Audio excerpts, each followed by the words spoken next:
Hey, welcome back, guys. Welcome back to the Quick 60. I'm going to give you an update on the AFC North. Today, we're going to be going over the Baltimore Ravens.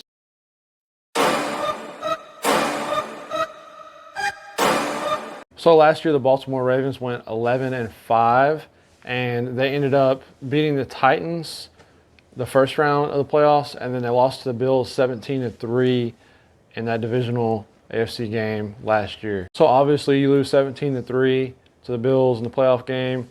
You have some offensive issues that they need to address, starting with the offensive line this year. They need to address that, and as well as receiver. So some key additions that they got this offseason were Sammy Watkins from the Chiefs, Josh Oliver, Villanueva, Juwan James from the Broncos, and Michael Schofield. So they also drafted, their first pick in the draft was Rashad Bateman.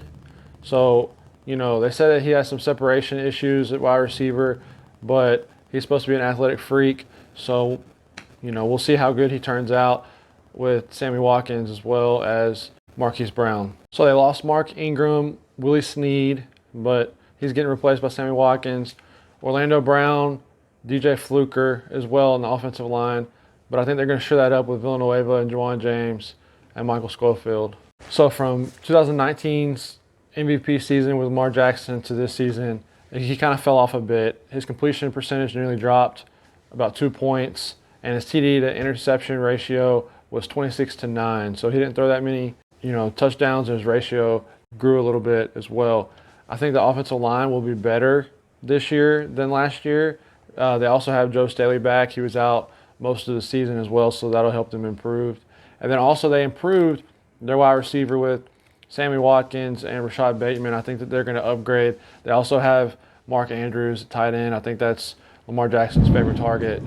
Wow, that was kind of crazy. The lights just went out. Thunder just struck and out of nowhere, and the lights just went out. So the D-line, defensively, the Ravens lost two of their best starters, right, which is Judon and Yannick. So that's going to hurt them a little bit. And McPhee is 33, I think, years old, and he's declining. They still have Calais Campbell. They'll have Brandon Williams and Derek Wolfe on the defensive line. Their linebackers are definitely the weak point of the Ravens. They have Patrick Queen, who they drafted. He has a huge upside. He didn't really play really well last year, as good as he should have played. So we'll see what happens with him. They have Harrison and LJ Fort as their other linebackers. And they have their secondary, their corners are great. They have Marlon Humphrey, Peters, and Jimmy Smith, so they'll be able to lock that down. And the Ravens have Deshaun Elliott and Chuck Clark starting at safeties.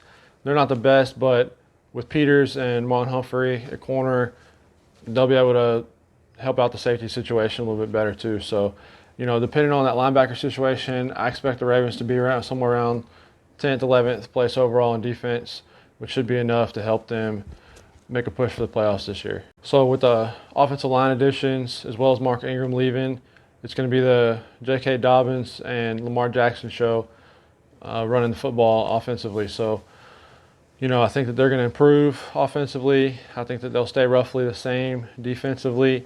And I have them going 11-6 this year to make a push for the playoffs. So next time, peace.